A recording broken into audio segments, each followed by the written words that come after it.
Well, one of the things we found, quite honestly, was that because of the size of our convention center and the hotel inventory in downtown, we're losing approximately 300,000 room nights a year.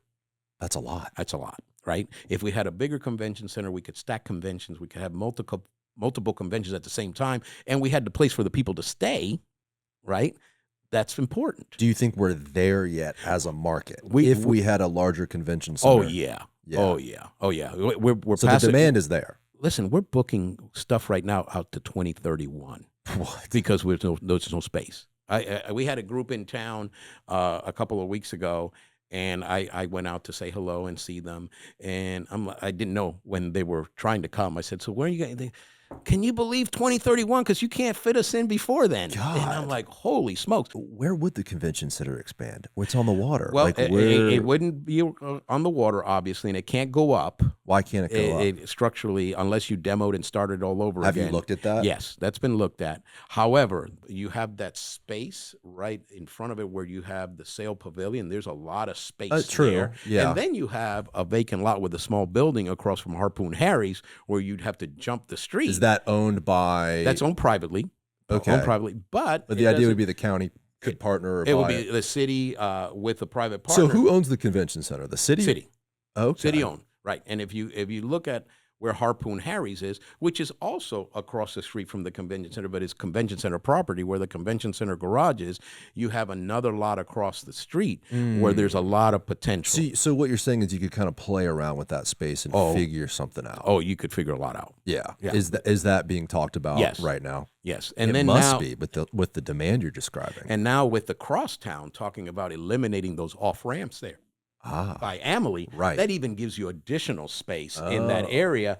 Do a top down, Tyler, the map where the convention center is, just so I can kind of track where we're describing. Yeah. Right. So there's the ramp on the top. So you have all this space here on this side by the sail pavilion. Point to it, all that. It's like pink, orange. Yeah. No, the other side. Move the pointer down. Yeah. You have all that space there. That's open space, right? And then if you go up, you see that vacant lot, go up the street there. Just pause the map, Tyler. And go to the right there where you got there. So you could actually expand the center across the street and go up there. And if you take out those ramps that are right next to it, go over to your right.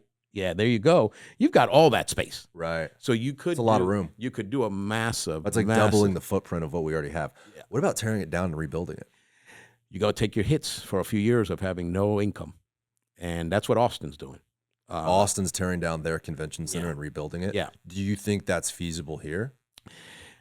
It could be an option. I'm not a big advocate for it because of the lost business and the loss. I'm more of an advocate for expansion and using space the right way than demoing and starting all over.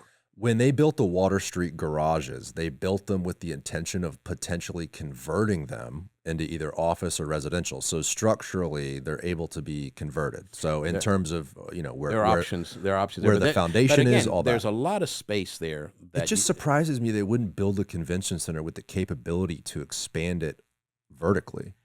Well, first you got to have one, right? And we didn't have one, That's right? True. and thanks to we are talking about a completely different era of this city. That's right. And thanks to your grandfather, we built a hotel to accompany it because remember, we built that convention center without a convention center hotel, and it was your granddad who invested a lot of time, effort into getting the Marriott Water Street built to accommodate people that are coming to the convention center. He pushed Marriott hard for that, and actually, the fascinating reason why that got done was because the downstairs lobby is officially an art gallery or a park or however they describe an open space. it. Yeah, back in the day. So that was the way they got Marriott to get whatever benefits that came with, whether it was taxes or whatever. You can't build a convention center without hotels. Right. Where are the people going to stay? Right. You think they're going to stay in West Shore and then drive to the convention? People want to walk to the convention center. Mm-hmm. So the fact that we now have a number of hotels, I mean, I remember the Marriott Water Street was already here when I got here, but I remember the Embassy Suites going up. across the street. And then we've added the JW and the Addition. We're adding the Pendry down the street. The Westin Harbor Island has been there for a bit. Oh, I didn't even think. Yeah, the Pendry's very, very close. Right there. Just right. You could walk on the Riverwalk to the convention sure center, can. which people will do. That'll sure be a can. fantastic place to and stay. you know, we have the Hilton downtown, streetcar right away from the center. So it gives us options. But when you look at that, you see so many still vacant lots. So many that you can build on. And so the fact that Water Street is going into its second phase, and we're talking about gasworks, and we're talking about maybe the Ybor Wharf, and we're talking about, you know, all these connectors. We're talking about the west bank of the river and all the development that's going on up there across from Armature Works behind Blake High School. There's a lot of potential still for Tampa to grow in the right way. And I think it's very exciting. That's what excites me. You know, the second phase of Water Street, gasworks, all those developments. If you enjoyed this clip, click here for the full episode and make sure to subscribe. Thank you guys for watching.